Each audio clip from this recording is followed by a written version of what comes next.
নমস্কার বন্ধুরা, প্রেরণা বাংলা মোটিভেশন চ্যানেলে সবাইকে আমন্ত্রণ।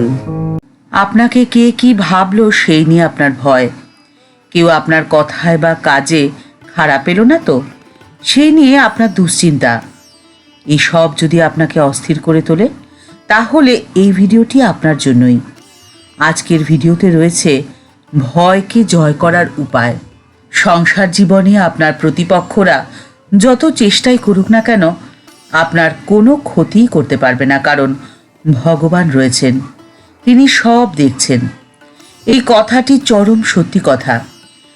ভগবান কোথায় রয়েছেন এই প্রশ্নের উত্তরও আপনি খুঁজে পেতে পারেন আজকের এই ভিডিওতে, তাই ভিডিওটি শেষ পর্যন্ত দেখার অনুরোধ করছি।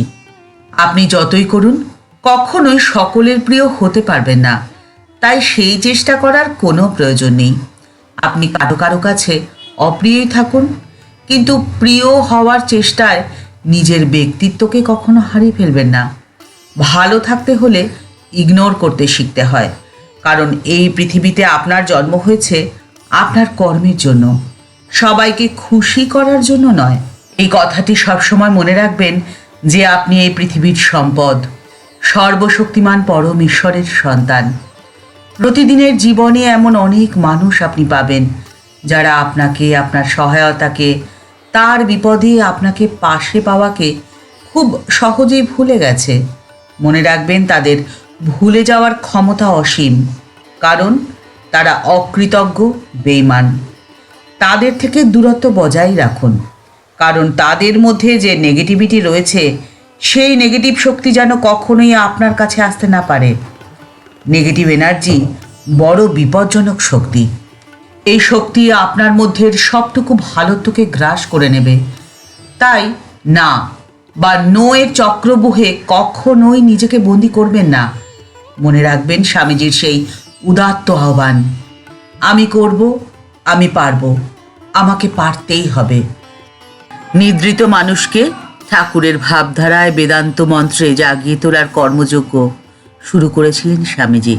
স্বামীজির গুরু ভাইদের প্রচেষ্টায় আজকে সারা বিশ্বে ছড়িয়ে পড়েছে জীবনের মহামন্ত্র। 1902 সালের 4 জুলাই স্বামীজি মহাসমাধিযোগে দেহত্যাগ করলেন। স্বামীজির গুরু ভাইরা সকলেই শোকে মুহ্যমান হয়ে পড়লেন, কিন্তু থেমে থাকলে চলবে না, এগিয়ে যেতে হবে। স্বামীজির স্বপ্নকে সফল করে তুলতে হবে, মানুষের মনের বন্ধ দরজা যে খুলে দিতে হবে। সেই উদ্দেশ্য নিয়ে নভেম্বর মাসে স্বামী ত্রিগুণাতীত মহারাজ ভারাক্রান্ত হৃদয়ে স্বামীজির নির্দেশকে কার্যকরী করার জন্যে সমুদ্রপথে রওনা দিয়ে 1903 সালের 2 জানুয়ারি পৌঁছলেন সান ফ্রান্সিসকোতে। সেখানে পৌঁছানোর 5 দিন পরে 8 জানুয়ারি তিনি সোসাইটির সদস্যদের সঙ্গে একটি প্রশ্নোত্তরের আসরে মিলিত হয়েছিলেন। সেই প্রশ্নোত্তরের আসরে একজন সদস্য স্বামী ত্রিগুণাতীত নন্দজিকে প্রশ্ন করলেন, ভগবান সম্পর্কে আপনার কি ধারণা? তিনি কি একজন ব্যক্তি?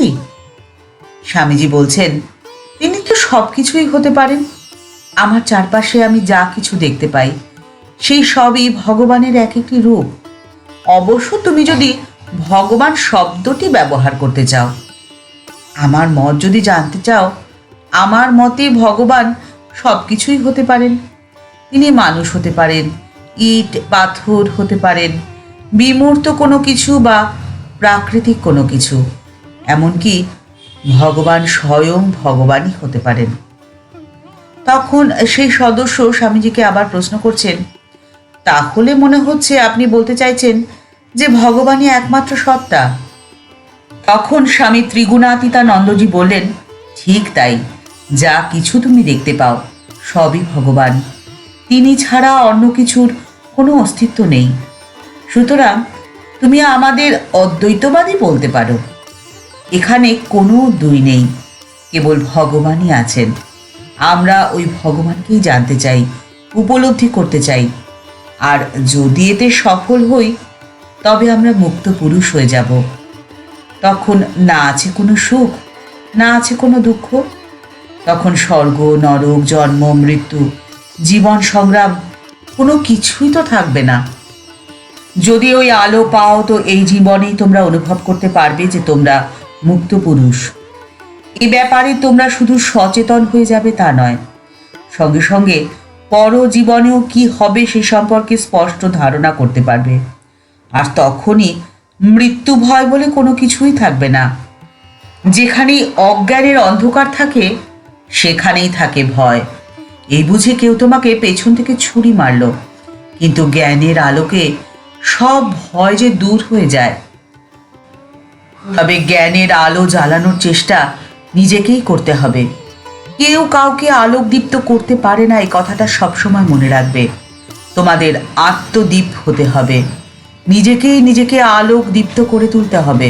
নিজেকে আলোকদীপ্ত করার প্রথম এবং প্রধান উপায় হলো হৃদয়কে প্রসারিত করা। কারণ আমরা প্রত্যেকেই মানুষ, আমাদের প্রত্যেকের মধ্যেই রয়েছে একটি হৃদয়, আর রয়েছে পারস্পরিক সহানুভূতি এবং সহমর্মিতা। এগুলো যদি তোমরা প্রসারিত করতে পারো তবেই তোমরা অন্ধকার থেকে আলোর পথে চলে আসবে।